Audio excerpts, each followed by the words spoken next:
Okay, welcome back everybody to another episode of Retro Muscle.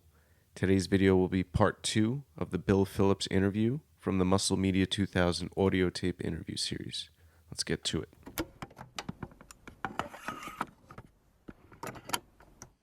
One of your most famous editorials in the magazine was about essentially that people should avoid going to bodybuilding shows because of the allure of drugs. Did you catch flack from the bodybuilding powers that be for that? Yeah, Jim Mannion was definitely not happy. That I would, Muscle Media 2000 and me personally would discourage people from attending bodybuilding shows. And Jim Mannion he works hard at what he does. He has worked hard to build up the NPC. In the past 10 years, the National Physique Committee has really made amateur bodybuilding very successful. And for me to come out and try to take away from that success was not something that they liked. But I had a point I wanted to make. The point was not that I don't think Jim Mannion has done a good job with the NPC, and the point is that is not that I want to ruin bodybuilding. The issue was really that a lot of people go to bodybuilding contests, and if they have it in them, like I do, if I go to watch the Mr. Olympia, like I did last year, I literally sit there and go, "This is so cool. I've got to get on steroids again." Now, some people might say, "Well, you just have a weak personality." There's a lot of people that can go to a bodybuilding show and not do that, or there's a lot of people that can go to the Indianapolis 500 and not want to drive 200 miles an hour on the way home. Mm-hmm. So I realize that, but my point is that if you feel like you're susceptible, for example, if you're an alcoholic, you shouldn't go to a bar. Okay, if you're a former steroid user and you realize the reason you were using steroids is because, you just, you loved that muscular body. You love that look. You love the way it, you fantasize about, being Sean Ray and being up there on stage and having people go, "This guy's awesome." That's something that I have in myself and a lot of other people do. If I go to a hardcore bodybuilding gym, in Denver, there's not really any hardcore bodybuilding gyms. I guess there's a Gold's Gym or something, but there's not a lot of really great bodybuilders. But if I go to a gym, like when I'm traveling out in California and you see all the, the big guys walking around, you go, "Man, I know that if I, just got a little steroids going in me, I could be, a lot bigger." So the temptation is always there. So you got to avoid the temptation. That's my point. Do you actually miss the sport? Actually competing? Or? Oh, actually, when I went to the Mr. Olympia last year, I did. I really thought, God, that really was fun. Getting up there on stage and posing and getting in incredible shape and getting all pumped up and hitting a thigh shot and seeing striations all over it. It was really fun for me at the time. But like I said, I kind of pulled myself away from it so that I could put my energy into something more productive. And bodybuilding is not a bad activity, but it is not healthy if it's taken to extremes. It's not healthy for the mind or the body. And so what I try to preach in Muscle Media 2000, or convey at least, and I know you do too, is that you can be successful and you can receive the rewards of being involved in bodybuilding without necessarily being a competitor. Now, if you want to be a competitor, that's fine. I'm not going to tell anybody, no, don't go do that contest.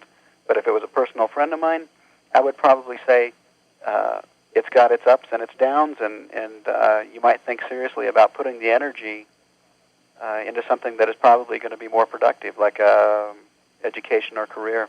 Sure, sounds good. Physiques. What modern-day physiques do you admire? Well, I'll tell you what.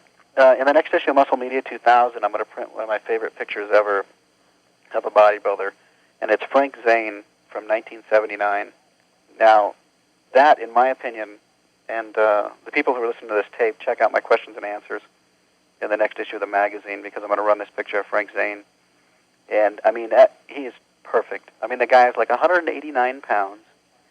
He's probably 4 or 5% body fat. And, he is muscular, he is symmetrical, he's vascular. But the thing is, he can still wear a pair of jeans. He's standing there in a pair of jeans. As far as I'm concerned, that's as good as it gets. I would not like to look like, many of the top competitors today. And, they're thing is that, good because you couldn't, and that's true. But the Frank Zane physique from the late 70s I thought was just outstanding. Aside from that, I think Lila Brada's got some great body parts, some really cool arms, and Sean Ray has got a great physique too. Great, I agree. Let's talk about your training a little bit. What kind of workout you doing now? You finding time to work out? I mean, you look pretty good, but you're pretty busy in that office. How are you finding time? Yeah, no, I work a lot, and I don't work out that often. I only train with weights 3 days a week. But I'll tell you, I've learned a lot of things. We talked about when I was younger, and I used to exercise every night and do the same exercises every day. And then we talked about when I used steroids when I was 17 and 18, and I went to Gold's Gym, and I trained with weights, and I would work out, 2 hours a day, 6 days a week. And the day I took off, I felt guilty. I felt like, Jesus, I'm not getting anything done today. And over the years, I have learned things, from Mike Mentzer and Lila Brada and many of the contemporary thoughts on weight training say that you don't have to train that much. But I was resistant. I didn't really believe that, okay? Until the last year, things have become so outrageously hectic for me that I don't have a choice, okay? Even if I believed in working out 6 days a week, I couldn't. My only choice is to train 3 days a week. And guess how long I train? I don't know how long. I train about 35 to 45 minutes, okay? So when I get a workout, I don't work out often, and I don't work out long. But I try to work out as hard as I can. I try to use as much weight as I can, within reason. And it's worked for me. I'm in great shape today, and I'm going to cut up for this bodybuilding cruise that we're doing. And my goal, I'm in my late 20s now, getting closer and closer to 30, which isn't very old, obviously. But, for me, it's like, God, when I was 19, I used to, I could do this and I could do that. And I really feel that in the next 7 or 8 weeks, I'm going to get in the best shape of my entire life, better than even when I was in the Teenage Mr. America and whatnot, what I considered my best physique days. So without steroids, without, training 6 days a week for hours on end, it is definitely possible to build, a great base of muscle. And that's the one thing that I've learned because I've been forced to learn it over the past year is that I'm getting the exact same results I get, now that I got when I used to work out much longer, much harder. And probably the only reason I wasn't getting worse results then is because I was using quite a bit of steroids. Okay. Now, this whole sets and reps thing gets beat to death, but I'm sure people will be interested in if you could just briefly explain, how many sets and reps you're doing on at least the major body parts. Here's an example workout. Like I said, I sometimes borrow a little of this from Mentzer, and I combine it with a little bit of my own, what feels right for me. For example, like let's say I'm going to do a leg workout. I'll, either start with leg extensions, warm up with a few sets, and then I'll do, one very intense drop set, okay, where I'll do as much as I can with maybe 200 pounds, maybe 5, 8 reps, drop the weight, do 5, 10, 15 reps, whatever I can get at the weight I went down to. And then maybe one more drop set, and then I go squat. I hit the squats. It is rapid. It hurts. It makes your head hurt. It makes you feel like crap.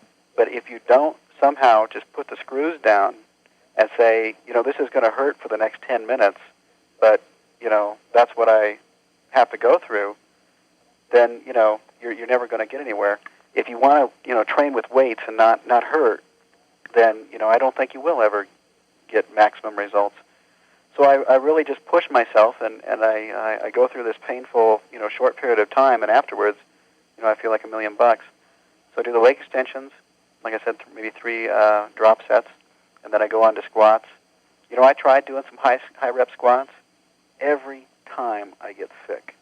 Okay, I want to hurt, but I don't want to be sick for 2 hours afterwards. Mm-hmm. So I try to use a weight that I can't get for any more than 8 reps. But then after that, I may or may not do leg curls.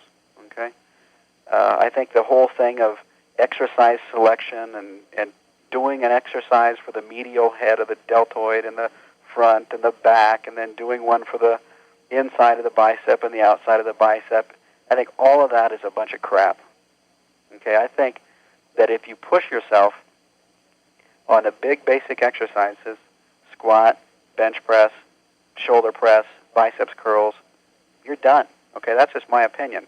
But I have the exact same development in my back today that I had 10 years ago, and the only exercise I do now is barbell row, and sometimes I don't even do that for weeks on end because my lower back is bad, but I don't notice the development goes away. You know, I don't mean to confuse people and say, well, geez, you don't even need to train back, or you don't even need to train other body parts, but the truth is, if you are lifting heavy weights, for example, when I bench press and then do, triceps, lying tricep extensions, you're using your shoulders, you're using your back, the serratus muscles. You don't have to stop and isolate the serratus muscles. There are certain exercises that are a total waste of time. Let me tell you about a few exercises maybe that people might want to think about that are a total waste of time. Jesus, side bends. God almighty, why would anybody want to do a freaking side bend? What a waste of time. Some of these adductor and abductor leg exercises that they do at the gym where they squeeze their legs together and then drive them back out. Yeah. You know which ones I'm talking about? Oh, absolutely, right. Jesus, what a waste of time. Isn't that adductor muscle about the size of a pencil anyway? I don't believe in the whole front raises and upright rows and all that crap. I mean, if you do shoulder press and bench press, you have thoroughly worked your shoulder. Maybe combine that with some barbell rows, and that's it. I work out at my home most often. I have a whole full body master set in my basement that I got from Boyer Co. So I have all the exercise machines I need at home. But when I do go to a gym and I stand around and watch people do these things, I just go, I wish I could talk to these people because so many of them are wasting their goddamn time on these cable exercises and these machines and whatnot. It's it's a shame that there isn't people at the gyms that can come out and say, hey, look, don't screw around on this, machine. We just got it, because it looks fancy and it sells memberships. Come on over here and let me teach you how to do the bench press, Yeah. Well, the system's obviously worked real well for you. What about supplementation? Do you actually use Metrex yourself? Oh yeah. I mean, Metrex is 70% of my 70% of my food for the last 3 years. Okay, I have Metrex for breakfast, Metrex for lunch, Metrex in the afternoon, and then at night I usually eat whatever I want. I'm not a real disciplined eater, you know that. I mean, when I get around food, I usually eat whatever is in my face, whether it's, cheesecake or pizza or nachos or whatever the hell I feel like eating. God forbid you get me around something like oatmeal cookies and there's a stack of them. I'll eat until I go through every ounce of food that's on the table. The only thing that has kept me, and I've been under 7.5% body fat now for 2 years, and I've never done it before in my life. The only thing that has kept me under 7.5% body fat is the fact that I have Metrex for 3 meals a day, and then 1 meal a day I just, I do what I do, which is eat like crap. Once in a while I'll make an effort to have a decent dinner, fish, potatoes, and whatnot, but, generally, I don't have real good nutritional surveillance, as Dr. Conley calls it. That's a good word for it. But you got to think, I have 75% of my meals are right on. And, only a quarter of my meals each day are screwed up because those are the ones I eat on my own. Yeah. How about anything else? Do you use any other supplements, like the I'm just like a supplement freak. I love to try new supplements and try new,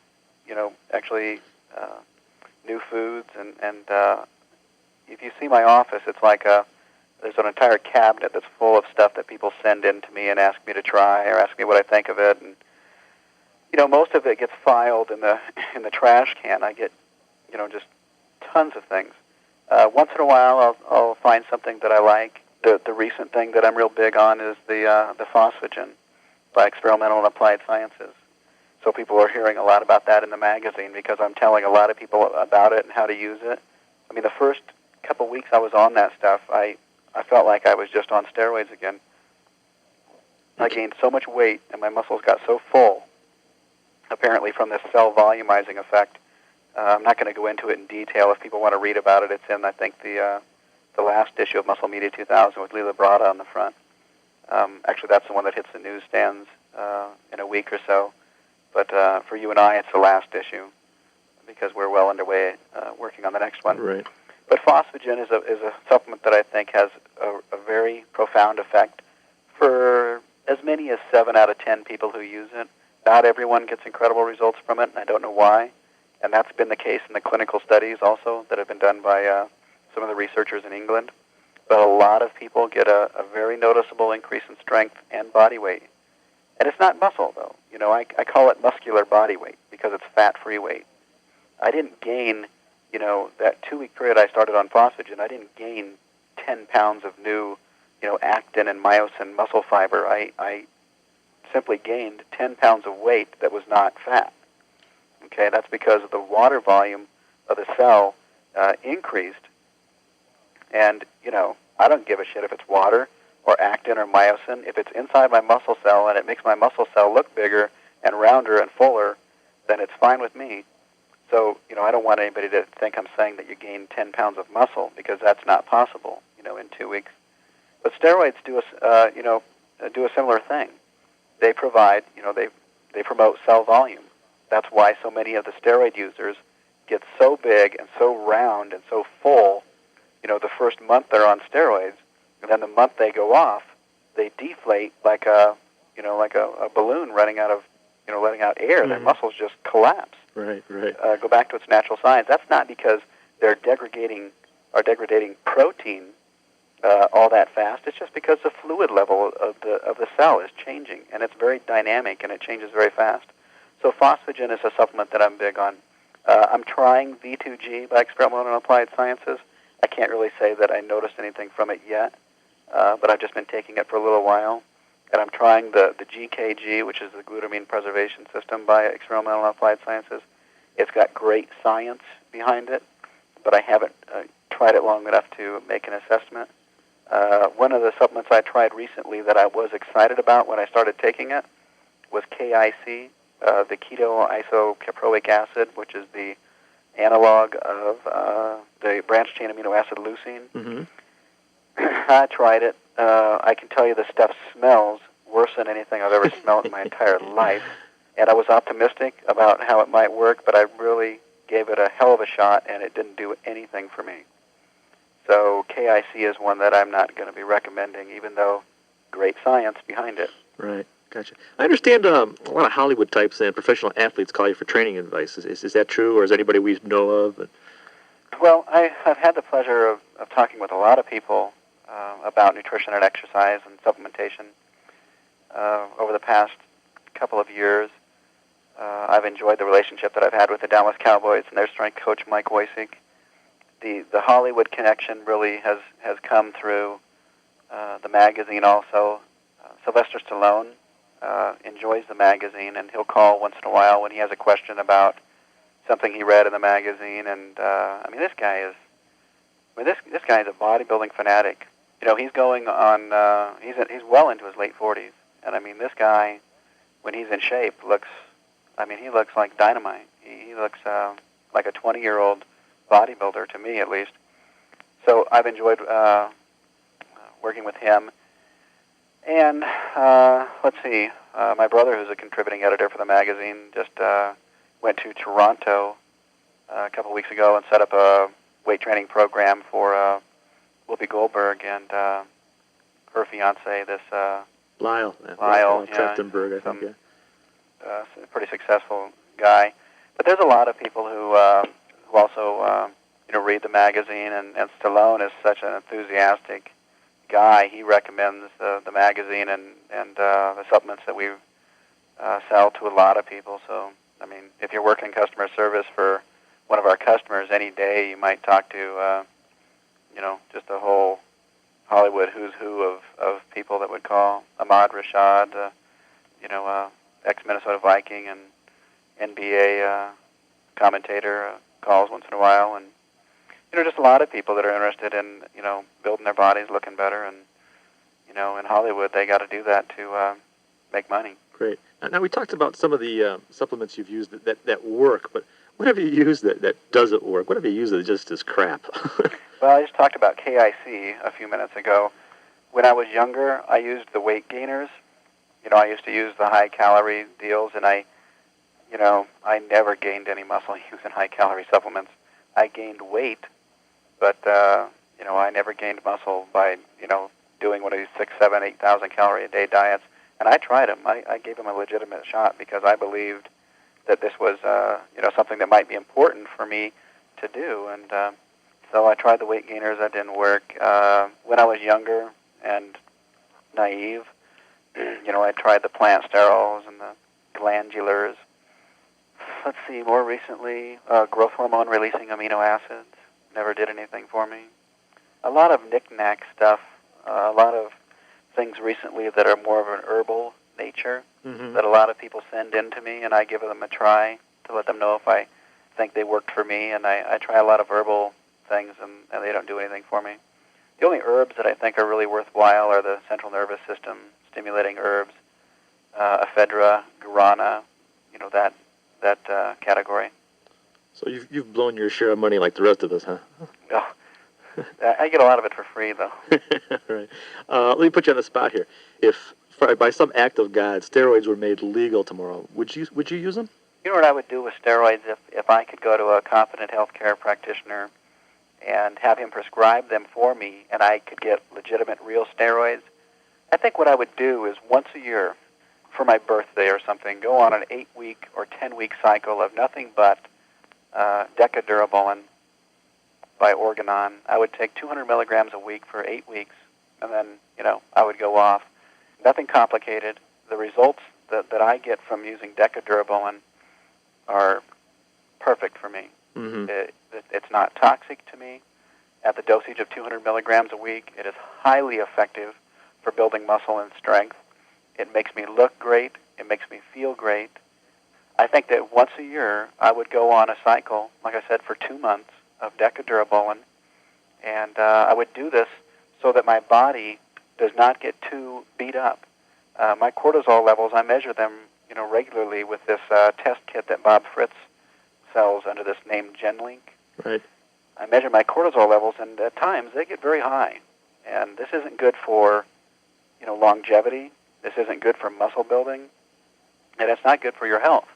And I, honest to God, think that using a 2-month cycle a year of decadurabolin for myself personally would be a health-enhancing experience, especially as I get older, into my 30s and 40s and 50s. I think that, using anabolic steroids in a low dosage, very infrequent pattern can have, at least it's my opinion, from what I know and what I've experienced, can have a positive effect on overall health. Right, there's been a lot of research on that end, too, sure.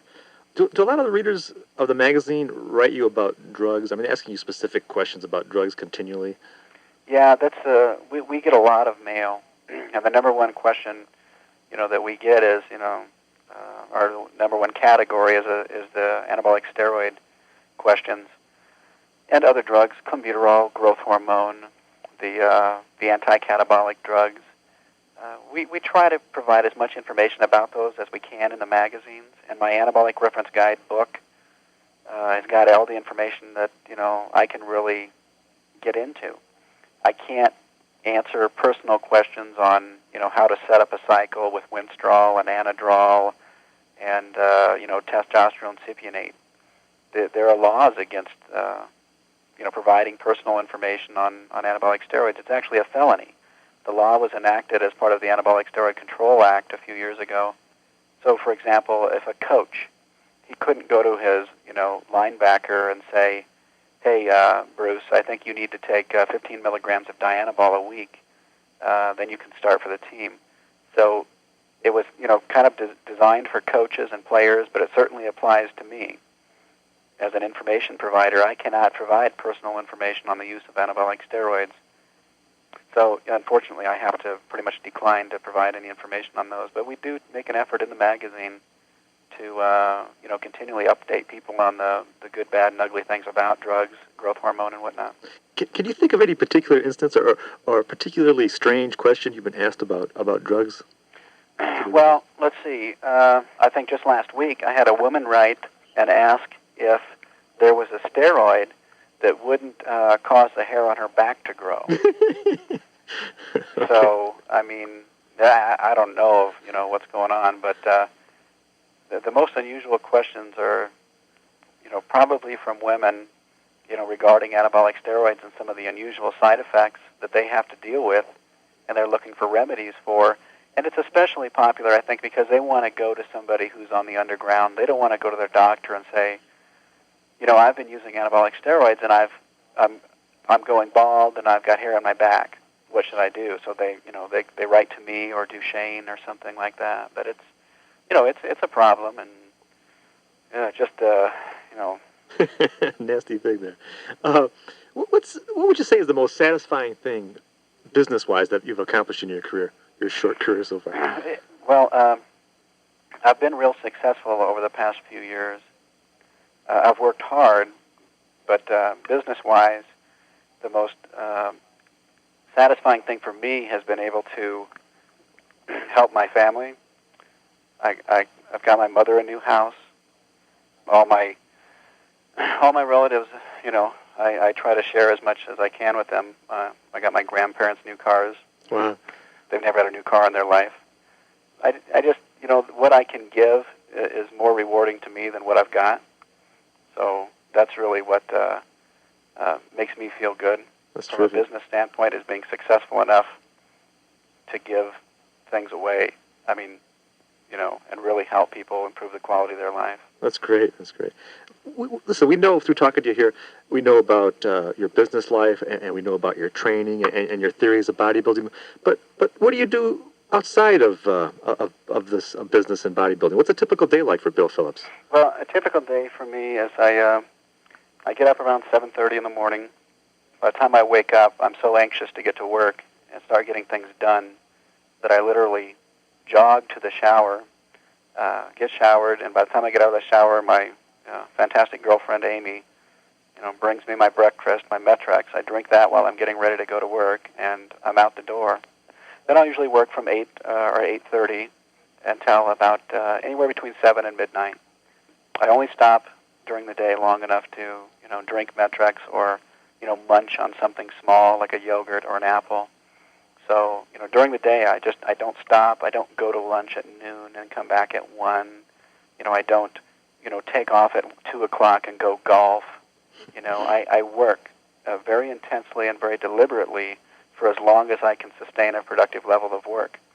Like I said, that's hopefully 12 hours a day. If I feel like my productivity is falling off, then I'll leave earlier. If I'm on a roll and I just am getting some really good things done, I'll stay as long as I can, till 10, 11, or midnight. Then I go home, and once I get home, if I'm home early enough, I'll work out, watch the news, and then catch David Letterman, and go to bed and get ready to do it again. What about those? There's got to be a rare occasion that you're not doing these 12-hour days. Right. I mean, what do you do when you find that rare opportunity to just relax? I try to take every Sunday off. And my favorite thing to do is just hang out with Amy. And I like to be around my family. I like to spend time with my mother and her husband Nick.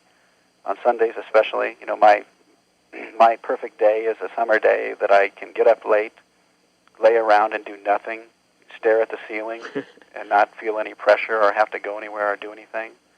To spend the entire day with my girlfriend Amy, have dinner with my folks, then come home and stare at the ceiling some more. I mean, I'm not,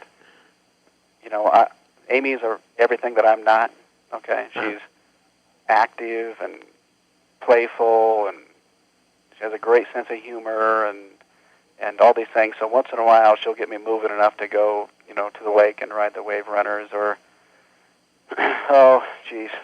go mountain biking and active things like that. But my number one favorite thing to do when I'm not working or working out is just relax. I mean, just stare at the TV or stare at the sky and do nothing and not be around anyone except, like I said, maybe my family or Amy. It's just like, it happens so rare that I try to absorb it in, Mm-hmm. That sounds good to me. Well, listen, I'd like to thank you for taking the time out of your incredibly busy day. Yeah, goddamn, I'm going to get back to work now. Okay. Well, this concludes this month's installment of the Muscle Media 2000 audio tape series, and thanks a lot, Bill. Yeah, thanks, Terry.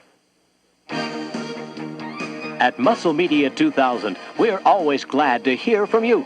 Write to Muscle Media 2000 at Box 277, Golden, Colorado, 80402-0277. Or call our customer service department in Golden, Colorado at 1-800-615-8500. Okay, I hope you guys enjoyed the video. Don't forget to subscribe to the channel, and if you want more bodybuilding content, check out my Instagram page at Retro Muscle Mags. See you guys next week.